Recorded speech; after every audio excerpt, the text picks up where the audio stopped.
Hi guys, welcome back to the channel. ಇನ್ನು ಊರಿಗೆ ಬಂದಿದ್ವಿ. ಇನ್ನು ಶುಕ್ರವಾರ ಅಂತ ಮುತ್ಯಾಲಮ್ಮ ದೇವಸ್ಥಾನಕ್ಕೆ ಹೋಗಿದ್ವಿ.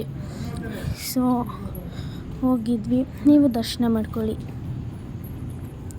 ಅದಾದಮೇಲೆ ಮಿಡ್ ನೈಟಲ್ಲಿ ಇಲ್ಲಿಗೆ ಕರ್ಗ ನೋಡೋಕ್ಕೆ ಹೋಗಿದ್ವಿ. ಕರ್ಗ ನೈಟ್ ಪಿಕ್ಸ್ ಏನೂ ಹಾಕಿಲ್ಲ, ಸುಮ್ಮನೆ ತೇರು ಎಷ್ಟು ಜನ ಇದ್ದರು ಅಂತ ಹಾಕಿದ್ದೀನಿ ಅಷ್ಟೇ. ಅದಾದಮೇಲೆ ಮನೆ ಮುಂದೆ ಬಂದಿತ್ತು ಕರ್ಗ, ಅದನ್ನು ಹಾಕಿದ್ದೆ ಅಷ್ಟೇ. ಇವತ್ತಿನ ಬ್ಲಾಗ್ ನಿಮಗೆ ಇಷ್ಟ ಆಗಿದ್ರೆ ಲೈಕ್ ಮಾಡಿ, ಶೇರ್ ಮಾಡಿ, ಸಬ್ಸ್ಕ್ರೈಬ್ ಮಾಡಿ.